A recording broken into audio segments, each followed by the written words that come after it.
फ़ख़्र पाकिस्तान और कौमी cricket team के कप्तान बाबर आजम की क़ियादत में पाकिस्तान क्रिकेट टीम को 5 मई 2023 को तारीख़ में पहली बार वनडे में पहली पोजीशन हासिल करने का एजाज़ मिला। 2005 में आईसीसी रैंकिंग्स के बाज़ाब्ता इजरा के बाद पाकिस्तान पहली मर्तबा आईसीसी वनडे रैंकिंग में पहली पोजीशन पर आया है।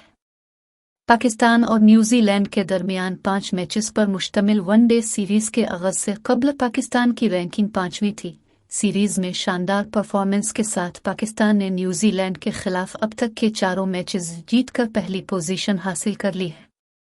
ताहम 5 मई को ये एजाज़ हासिल करने के बाद बाबर आजम की 9 साल कबल यानी इसी रोज़ 5 मई 2014 को की गई ट्वीट सोशल मीडिया पर वायरल हो रही है। इस ट्वीट में बाबर ने लिखा था, शुक्र है अल्लाह का कि मैं पाकिस्तान के कैंप के लिए सिलेक्ट हो गया। पाकिस्तान का कंडीशनल समर कैंप 8 मई से शुरू हो रहा है।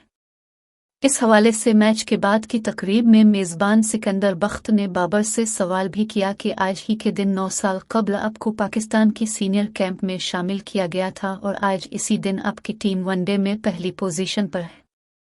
जवाब में कप्तान ने कहा, तब से लेकर अब तक का मेरा सफ़र यादगार है, जिसमें कई उतार चढ़ाव देखे। मुझे मेरी टीम समेत मद्दाहों और अहले खाना का सपोर्ट रहा, जिस पर मैं शुक्रगुजार हूँ।